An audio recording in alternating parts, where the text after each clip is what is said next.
Well, let's jump into part 2 of You're Not the Boss of Me today. I have a question that if I were a mean person, I would stop and pause and make you talk to somebody about this question right here, right now, because I think it'd be hilarious from my standpoint to watch you all wriggle and be uncomfortable with it. But instead of being mean, I'm just going to let you read it on the screen to yourself, and you don't have to say a word to anybody else, because I'll tell you this, I wouldn't want to answer to any of you the answer to this question. But let's take a look at this question. I want you to start with and thinking about, what would you do if you knew you could get away with it? In the first service, somebody laughed out loud, and I was like, there's an evil person. But you guys were all obviously like shocked, and when you read this question, isn't this funny how this question, immediately something came to mind for you? And one lady told me after the first service, she said, yeah, and then 3 or 4 other things followed it real fast. I was like, whoa, slow down. Like, how bad do you want to be, right? But this question, this is so funny how a question like this cuts through like what we talked about last week. Matt opened the series, You're Not the Boss of Me, with this idea that we oftentimes, we manage our behaviors with people really well most of the time, right? We've got we know how what we're supposed to say to those people when they make us angry at work, or we know how we're supposed to respond to her when she does this, and we know all those different pieces that we're supposed to do, managing that behavior. But when you ask this question, it goes straight past all behaviors and goes straight to like, what do you want to do? What do you wish you could say to her tomorrow at work? And what do you wish you could do to him this week later? Like, all that comes to bear, and you're like, oh, crud, I have some nasty stuff inside of me. That's the point, right? Last week, let me review. For those of you who weren't here, I'm going to do Matt's message in 5 minutes because I'm much better than him, okay? So if you weren't here, here's a 5-minute version. No, you should go watch it online. He did a great job last week with this. But here's the basic idea so we can get into it. The You're Not the Boss of Me series start with this idea from Jesus. He said, but the things that come out of a person's mouth come from the heart, and these defile them. And we know this, right? We've had things just come spewing out of us on our family and our friends and on people we work. And normally we're like, man, I'm so good about keeping that stuff inside. But when you ask the question, what would I do if I knew I could get away with it? And you're like, oh gosh, that's gross inside of me. We learn this kind of basic principle about ourselves because what's in your heart will spill out on those closest to you at some point, won't it? Like, it will happen. And here's what I know for everybody in the room. It has happened this week for you, hasn't it? I mean, I didn't do anything to hurt anybody's feelings this week, but I'm sure you guys did. Well, here's what I want to address. The first emotion I want to get into in this series, because this series is about the emotions that will become our bosses if we're not careful. If we all have these things in our heart that we wish we could get away with, sometimes it does spill out. And that emotion that we have when something spills out that we didn't want to let out, but we know it's in there, and gosh, man, and then we do it and we hurt somebody's feelings, or we hurt the people closest to us, or we hurt the people we really don't care about, but man, we probably should care about. When that happens, that emotion called the guilt hits us, doesn't it? Can we talk about guilt today without being like super like emotional about it? But guilt is just a simple thing for us. Let's just start with a very simple definition so we're on the same. Guilt is just the emotion when we know that we've done something wrong. I'm not talking about a false guilt. I'm talking about, you know that feeling when you said that thing or you did that thing and you knew it was wrong, and now you have to deal with that emotion of guilt. That thing, because it does happen to us all, we're all in the room. So let's just go ahead and do this together. Who did something this week that you feel guilty about? Great, a few of you participated. I thought I was going to be the only one. We have to almost be like, everybody in the room, like, yes, we all have this guilt. Here's the problem. Guilt creates a debt. Like, even in our language, if you've taught your kid to apologize, or maybe when you're talking to a friend about something you did wrong and you've got this guilt and you're carrying it, even the language, we talk about this debt we owe somebody else. Like, think about things you say about apologies. You say, go to the next slide, I owe her an apology. You actually say it out loud. I owe them something. Well, a debt is a gap that you've created by something you've done wrong, and you feel like there's something you should do to make up for it.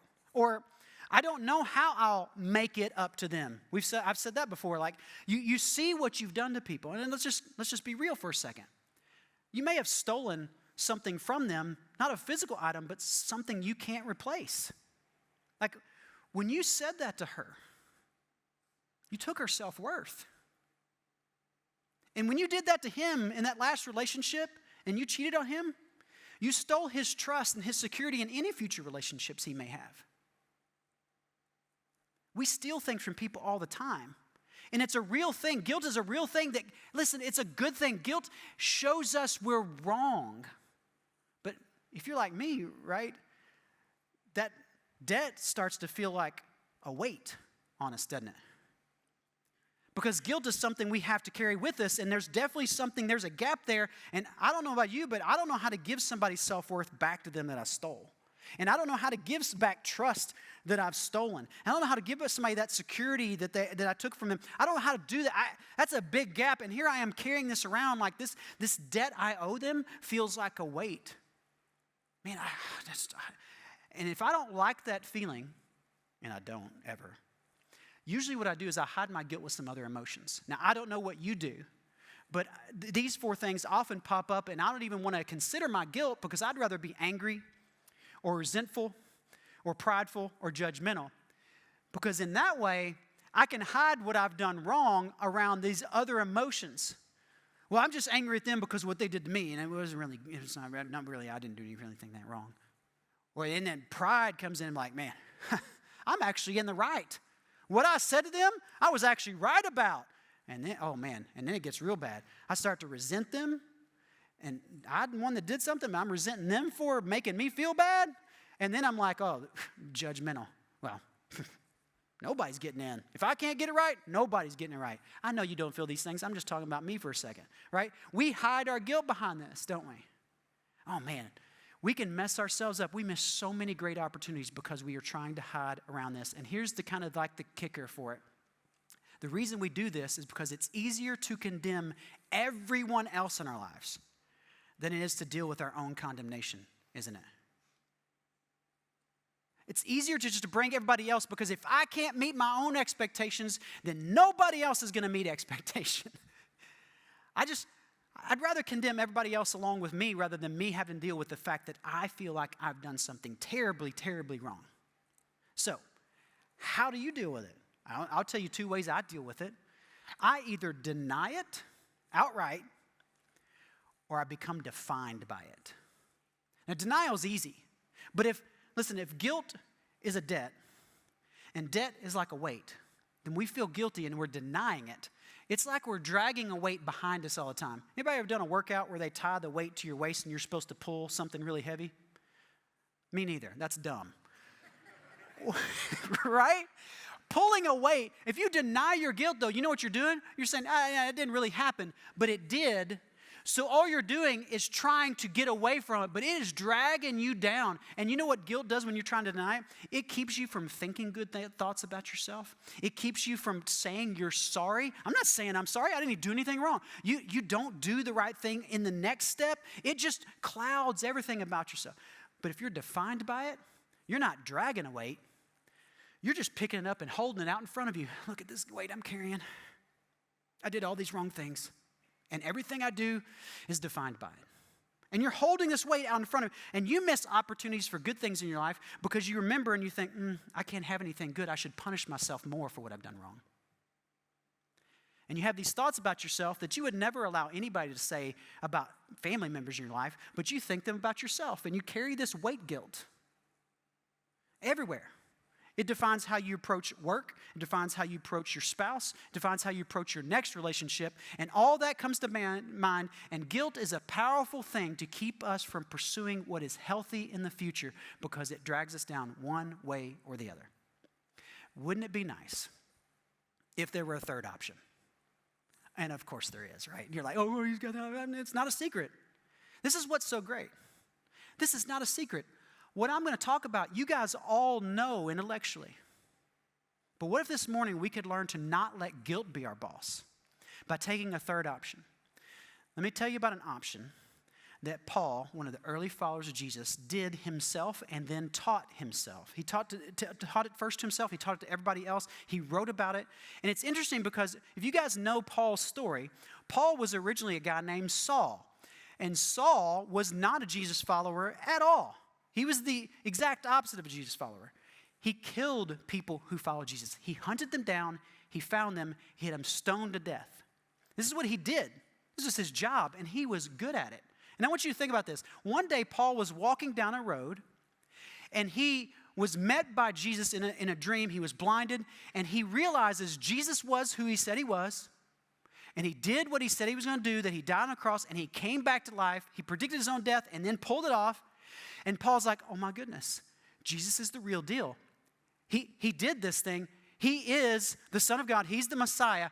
And Paul has to somehow switch from being a killer of Christians to being around these Christians. And I don't know if you've thought about the reality of this. Paul had to walk into towns and meet face to face with people of family members that he had killed. He killed his mom, her brother, and his cousin, and his neighbor. Can you imagine the hurt that when Paul walks into a town, what he's holding, the weight of his guilt is real. And I know some of you are carrying that same guilt, but Paul doesn't deny it. And he doesn't let it define him. So what does he do? He does something completely different. Here's what he does. He says this, therefore, there is now no condemnation for those who are in Christ Jesus. Everybody should smile at that. There's no condemnation. Your guilt does not condemn you. You accept and make Jesus your king instead of guilt your king. And guess what you get? No condemnation. Whoa, Jarrod. Hold up. I know I've heard this story before, but how does that work? Paul explains really straightforward the next few verses. Walk through this with me. He says this, because through Christ Jesus, the law of the Spirit who gives life has set you free from the law of sin and death. Set you free. What did he set you free from? The law and sin and death is what you're dealing with right now if you're carrying your guilt or you're trying to deny your guilt. See, the law and sin and death is this thing that does not let you off the hook. Isn't that interesting? Like the law of sin and death doesn't give you any grace at all. You lied. You stole. You committed adultery. I'm not pointing to you exactly. I'm just pointing. Sorry, that was kind of bad. I shouldn't be pointing. Maybe I should just pull my hands back. Guys, the law of sin and death doesn't give you space. It is what it is. You can't make it better. You can't go back and unadultery and unlie and unsteal. You can't give back somebody's self-worth. You can't give back safety stolen. And you're like, what am I supposed to do? Look, just deal with the fact that your wrongs you've been set free from, because there's a different law at work now than the law of sin and death. There's a law of the Spirit. Well, how does that work? How does that set me free? Paul goes on to explain this. He says, for what the law was powerless to do, because it was weakened by the flesh, God did. You can't do anything about your guilt and condemnation. You're stuck. So you either drag it behind you, or you carry it forward, or the third option is you realize you've been set free because something God did for you. God did what you could not do. He freed you from the weight you're carrying. And I know some of you in the room are like, yeah, I know, I understand that intellectually, like I get it. But how am I supposed to lay this down? What does that look like? How does that work? Listen, God did this, and you know this, by doing one simple thing. And it's what we're all here gathered every Sunday talking about. He said, by sending his own Son in the likeness of sinful flesh to be a sin offering. Jesus' death did an actual thing for you. So if guilt is your boss, it doesn't have to be. This is what we do every single week and talk about. Like if you're carrying guilt behind you or in front of you, you don't have to. And listen, if you're a Christian today and you're trying to drag your own guilt behind you, you're just doing that of your own, you're beating yourself up on it. Because Jesus came to solve that problem for you. He set you free from it. Let me just make it really super clear and out front on you the screen, because when you read the word, sometimes it makes a difference. Jesus took our sin when he died on the cross. He took it. Gone. Which means, what did Paul say in the first verse we read today? What was the very first line? Therefore, there is now what? No condemnation. Jesus took our condemnation when he died on the cross. He did it both. She's like, yeah, I get it. He died for my sins. I'm forgiven now. But man, no. You're no longer condemned. Yes, you did something wrong. but you're not condemned for it. How is that possible? Because Jesus set you free from it. His death took it from you. So listen, if you accept the fact that you did something wrong, and then you accept the fact that Jesus died to do something for you, you're free. And so many of us in this room are trying to drag our guilt and carry our guilt when we don't have to. God doesn't look at you and go, I just wish you could get it right once. No. You know what he sees when he looks at you? I love you. I'm so glad you're set free from what my son did for you. I'm so glad you are free now to take the next step. So listen, it's not just being free in this guilt-free environment, be like, yeah, I did wrong, but I'm okay. Okay, there's some consequences to what you've done wrong. There may be some restitution you need to take, but let me give you some practical things that may guide your thinking this week around this guilt you're carrying. You ready? Here's number one I want you to remember when you think about that Jesus set you free. Number one, you can no longer condemn yourself because you are not yours to condemn. Now listen, if you've given Jesus your life, if you said, oh, Jesus, I'm going to surrender to you because of what you did for me, then Jesus has become your boss. And if your boss does not condemn you, you can't condemn you. For some of you in this room, this is blowing your mind because you thought Jesus was just like a fun thing to talk about that would get you into some sort of heavenly place someday. No, it's for you right now. Do you realize he set you free from that? So you can't condemn yourself. So those thoughts that run through your head all the time about that thing that 20 years ago you did to her, or that thing a week ago you did to him, you don't have to condemn you for it. You are not condemned by that anymore. Number two, your guilt will remind you, but it won't define you. You ready for this one? You ever been in a conversation with somebody, and then you start to remember a conversation from back in the past, and that voice in your head says, yeah, but you did this. Remember that? Remember doing that? Yeah, that's going to happen again because you're terrible, you're a terrible person, and you're guilty. But if you've given over your guilt, and Jesus is your boss, and guilt isn't your boss, guess what you can do?